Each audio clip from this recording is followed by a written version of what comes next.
আমিন তাকে হালালভাবে ধনী বানিয়ে দিবেন। দোয়াটি করবেন কখন? ফজরের নামাজের সময় 2 রাকাত সুন্নতের পরে, ফরজের আগে। মনে রাখবেন, আজানের পরে, একামতের আগে এই সময়টা আমরা অনেকেই মসজিদে গিয়ে চুপচাপ করে বসে থাকি। আপনি এই সময় আল্লাহর কাছে দোয়া করবেন।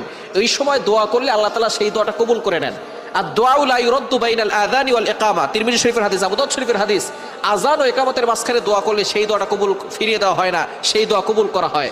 আপনি যখনই যেই নামাজে মসজিদে যাবেন, আজান দিয়েছে, একামত হতে একটু দেরি হয়, আপনি সুন্নত পড়ে চুপচাপ বসে থাকবেন না, গল্প করবেন না, আপনি আল্লাহর কাছে দোয়া করবেন। আল্লাহ তাআলা আপনার সকল দোয়াগুলো কবুল করবেন। ফজরের সুন্নতের পরে আপনি ফরজের আগে মধ্যবর্তী সময় আপনি সুন্নত ঘরেও পড়তে পারেন। আজান দিয়েছে, আপনি একটু আগে উঠবেন, তাহাজ্জুদ নামাজ পড়বেন, অথবা আপনি তাহাজ্জুদ নামাজ পড়ে সুন্নত আজান দেওয়ার সাথে সাথে সুন্নতটা ঘরে পড়বেন। ঘরে পড়ে মসজিদ যদি কাছে হয় তাহলে ঘরে বসে আমল করতে পারবেন, অথবা আপনি চলতে ফিরতে আপনি আমলটা করতে পারবেন। দোয়াটি হচ্ছে লা ইলাহা ইল্লাল্লাহুল মালিকুল হাক্কুল মুবিন।